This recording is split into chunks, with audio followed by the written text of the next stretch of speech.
Jay Hiff, Stretford, Paddock. This is the Aston Villa Premier League preview. Hey? I'm sick of playing teams with claret and blue kits, aren't you? Yeah, well, actually, today it's me and you back in the groove, Joe. Yes. Joe Smith joins me, of course, because you and Mackie did it last time, didn't you? We did, yeah. For the West Ham And one. look how that turned out. Well, that's what happens when He's not coming back on the preview again. We when haven't you lost swap- all season, except you the Young Boys game. swap one brown person for another. It doesn't always work out for you. Yeah, and I thought it was just, interchangeable, but obviously not. Is that what you're suggesting? Not one out, one in. Right. Doesn't work like that. Okay. While we get off that racial hot potato, let's talk about the visit of Aston Villa, who were doing all right, aren't they? But before we get onto them, let's talk about us, because Wednesday night against West Ham, as you mentioned earlier, another team in claret and blue, wasn't great. Manchester United didn't do well, didn't play well. Other than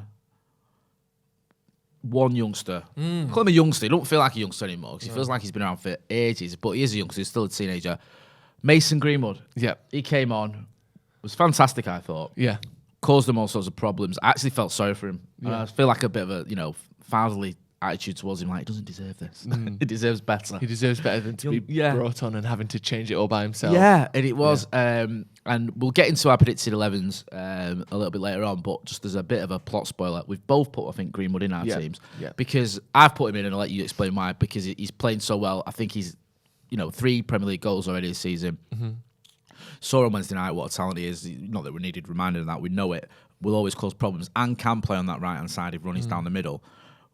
Your thoughts on Mason? Is he is this a season where we can actually see real numbers from him? Because I think me and you were talking to someone, we said maybe it'll be next season. Maybe this season will be another one where he's around, 10, 15 goals, whatever, and he has kicks on. But already the signs are pretty good, aren't they? Yeah, I think the increments you look for are, double digits. That's your main one of like, this person is a goal scorer. Yeah. If you get 10 plus goals, you are good at scoring goals, no matter what position you're playing. You're not a great goal scorer, but players who can't score goals don't get 10 goals. So that's the first one. He's already ticked that off. I think he's ticked that off the last 2 seasons in a row. The next big step is that 20-goal one. That's the one where you go, this is a good goal scorer, someone who's capable of scoring consistently throughout a season. Obviously, after that is the 30 mark where you're a top-class scorer now. Yeah. But the next step for him is that 20-goal season. And I think, not to put the pressure on saying he has to do it this season, I think he's capable of doing it this season. Like I said, 3 goals already. None in his last 2 or 3 appearances. But like I said, against West Ham, he was basically the only United player where you went, you were really good tonight. I thought Lindelof had a decent game. I didn't think Donny was terrible, but he didn't really stand out. Eric Bailly, erratic and nerve-wracking, but actually was relatively decent in terms of what he did. But the one who stood out by a mile was Mason Greenwood. Oh. And I think he's got to the point now where, like you said, he doesn't feel like a youngster. He's just one of our best players. Yeah. And the fact that, he keeps doing this thing where people go, well, we've signed this guy. What about Mason Greenwood? We've signed Cavani. What about Mason Greenwood? We've signed Ronaldo. Sancho. What about Mason Greenwood? Well, Greenwood's the one who's playing every week. Yeah. That's what we said all along. You're not going to hold him back because he's too good for that. It's like Rashford did that, didn't he? Yeah, Rashford's the same thing. It's like, well, Martial's there. What about Sancho? What about this? We brought Lukaku in, then we brought Sanchez in. And everyone's going, that's the end of Marcus Rashford. And those two have gone, and he's still, I know he's injured at the minute, but he's still a regular. Yeah, because when they're as good as Marcus and Mason hopefully can be as well, they're the ones that go, thanks for bringing him in. He can help me out, but this is my position. Yeah. And I'm not saying Sancho will never start over Greenwood or Greenwood's going to start over Ronaldo, but he's proven himself to be above dropping, which is what you expect and what you hope from him.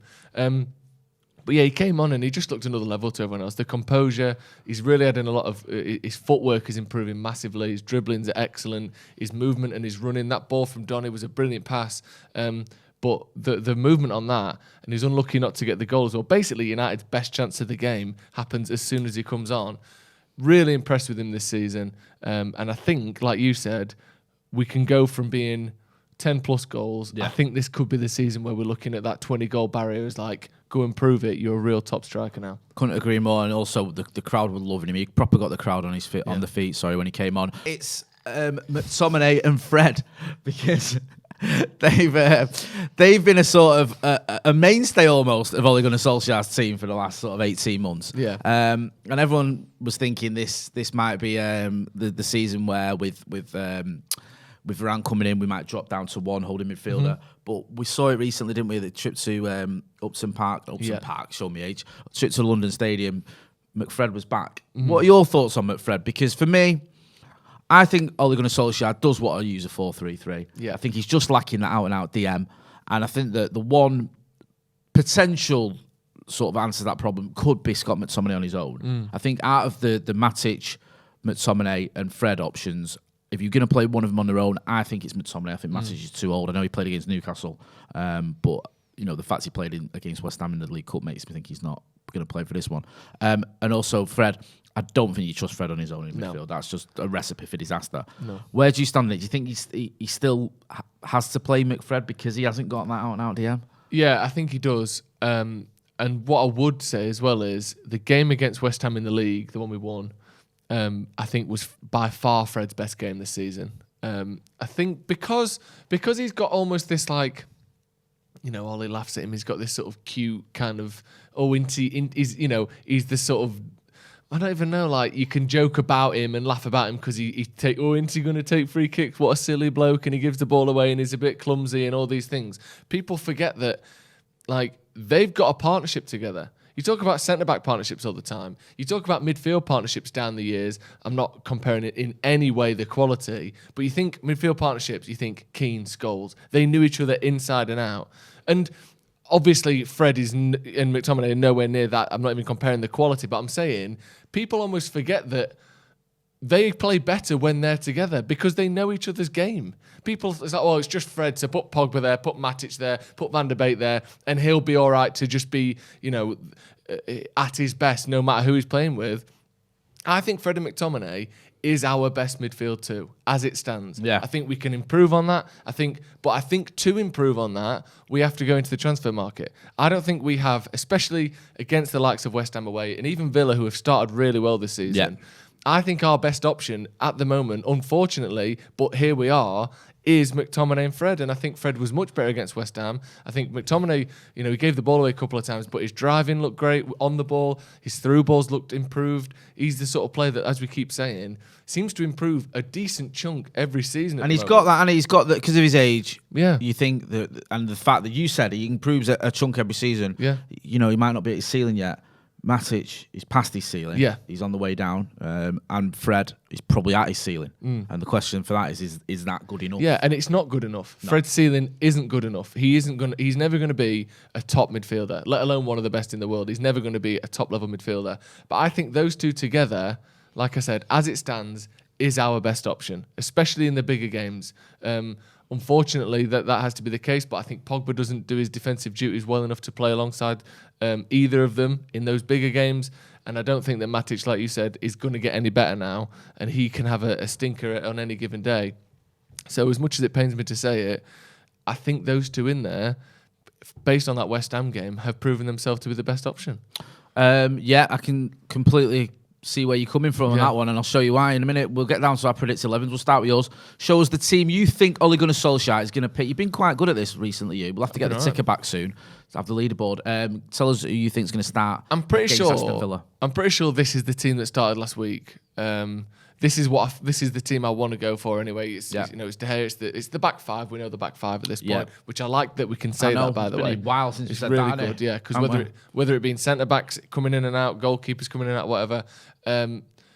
Actually, should we spoil it? We've got the same team. Yeah, no, it's fine. It's good. It's good. We can go through it together. This is our mine and Joe's team. Yeah. We're like McFred. We're doing it together. Yes, exactly. So, like you said, back five. I'm Fred. You're McTominay. I like what you've done there. Nice. Racial. We've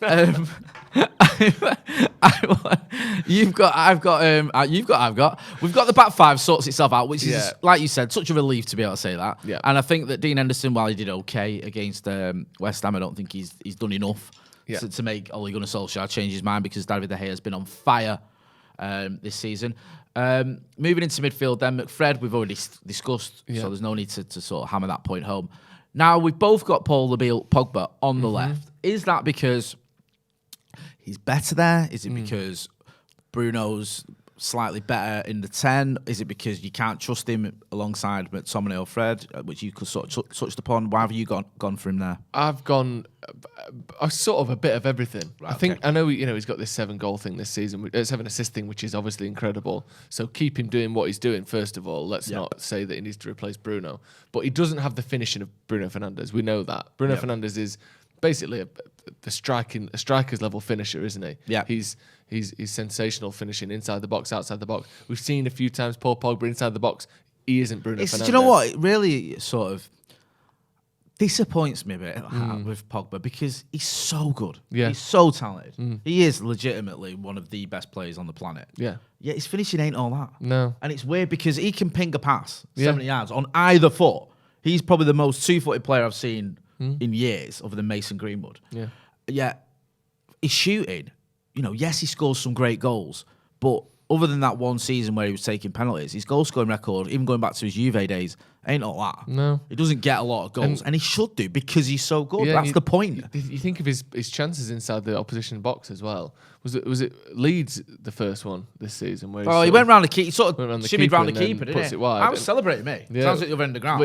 I was that's got to be in. Made a right knob of myself. And there's been a few of them where he's sort of one-on-one with the goalkeeper. Inside the box, his finishing isn't Bruno Fernandes, is what I'm trying to get to. So that's why he's not taking Bruno's place there. Because Bruno does, he overlaps the striker, that sort of thing. Another thing, I don't think any of the players that played on Wednesday night made a strong enough claim to replace any of the players in this team. That is a very, very good point, my friend. I agree. Do you? Now, right now, there's people screaming, and I mean it, screaming into their phone, tablet, or laptop, or telly, hey? Or in-flight entertainment unit. Yes, or through someone's window. Yeah. Dixon's. Yes. Remember those days when you were poor, watching telly through Dixon's window. Saying, Donny van der Beek, what you on about, you two? Donny van der Beek's amazing. He's the best player I've ever seen. He come from Ajax. He got to the semi-final of the Champions League and he played really well against West Ham. He did that free ball that was mint. What you on about? But has he done enough to make you go, I'll tell you what, we're going to drop one of the other lads? Yeah, and also... I'm not so sure. In fact, I am sure he hasn't. Yeah, and I just think he's also played this week now.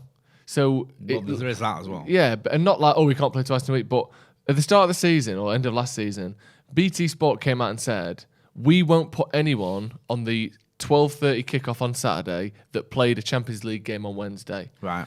They came out and said that, and now United played on Wednesday evening and have a 12:30 kickoff. It's not on BT. It's been moved because of the Cortina's gig or whatever it is. But that is a relatively short turnaround. So for someone that's barely played in the last 12 months, Donny, I wouldn't trust his fitness against what is a very good Aston Villa side at the moment, playing 2 games in 3 days. I wouldn't really fancy that, would you? I wouldn't. No, I wouldn't either. And also, I mean, if Donny, if he hadn't played and Donny was to start, say, instead of Fred, for example, and he gave him a chance at number 6, I wouldn't be outraged at that. Oh, no, me neither. I'd be like, all right, yeah, I can kind of understand it.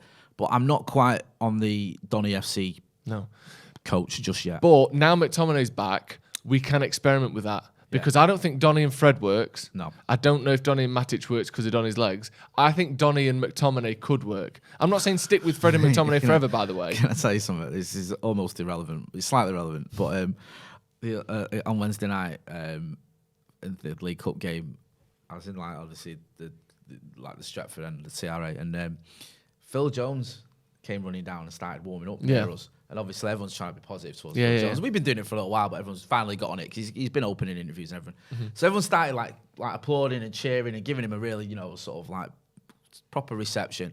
And these lads near me, we were all drunk, started singing McTominay songs. Who's that? Hey,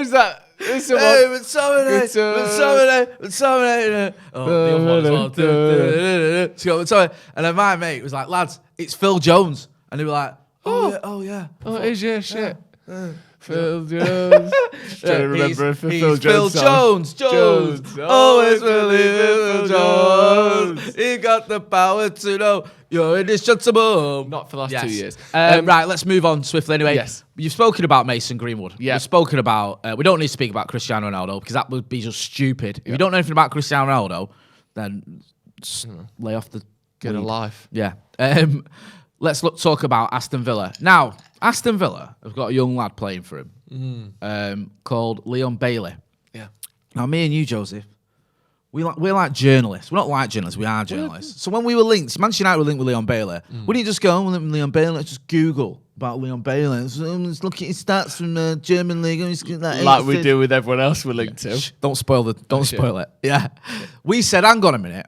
He plays for Jamaica. We've got a Jamaican football expert. Genuinely. Yeah. So let's interview him. We interviewed him and he said he's mint.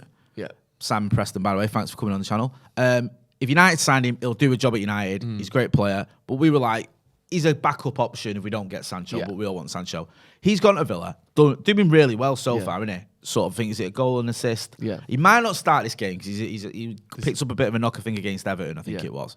But he started really well. And the point I'm getting to, sort of labouredly, is Jadon Sancho has had question marks around him already, hasn't it? And it's weird how this is sort of narrative already. Just in a few games in, people going, Jadon Sancho, is he Leon Bailey, what a great signing. Yet you wouldn't swap him, would you? From my point of view. No, and yeah, you would say Bailey's had a better start than Sancho. Output-wise, he looks like an excellent player in that team. He's gelled well. He looks dangerous and aggressive whenever he comes on. He's got that real sort of driving thing going on with him that Sancho, actually, that's not his game. Sancho doesn't get the ball and sprint at plays the way Marcus Rashford does. You know, that kind of just, I'm going to get it, I'm going to knock it past you and let's just see what happens. Sancho doesn't do a lot of that.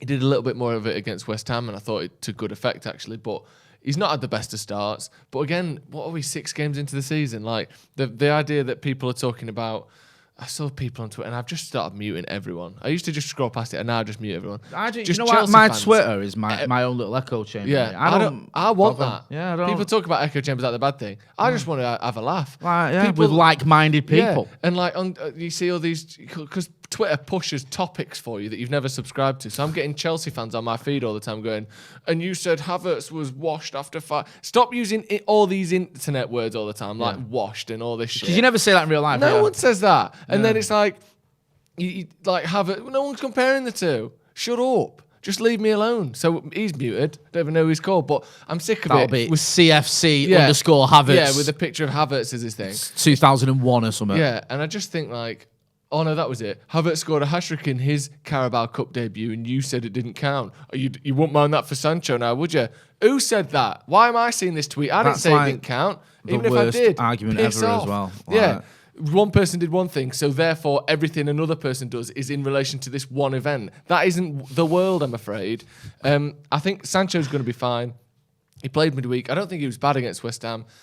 He didn't necessarily, go over and above and beyond. When you lose, it feels like no one really had a good game, and sometimes people had decent games. But I'm not worried about Sancho. Leon Bailey, if he does play, is potentially a concern because he's very good, but sounds like he's 50-50 yeah, we at the time of recording this, it's 50-50. You're not worried about Sancho, are you? No, I'm all right with him. I don't want it to become a thing. No. You know, where he gets to 10 or 15 games with no goals assists, but I'm confident it'll come good. And I think the fans are behind him.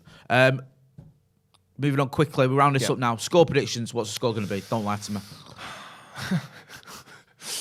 Tell the truth. I think we're going to see another Ronaldo goal. I think he's going to be on goal a game type territory. Stuck your neck out there, son. No, I know, but I was worried. I think we might be on for goal a game territory with him. So I'm going to go 2-1 United. I'm still worried defensively. I think we'll concede, but 2-1. You're going 2-1 United. I'll go 3-2 United. Ooh, and I'll nice. go...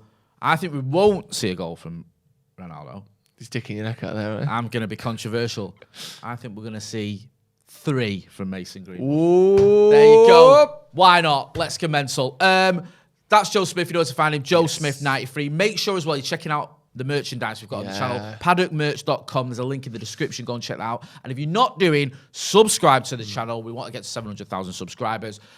Joe will be here for the watch along, won't you? Absolutely. At the weekend. We'll also have the fan cams and other action as well. So make sure you're checking that out. This has been Stretford Paddock Premier League preview for the Aston Villa game. Thanks for watching.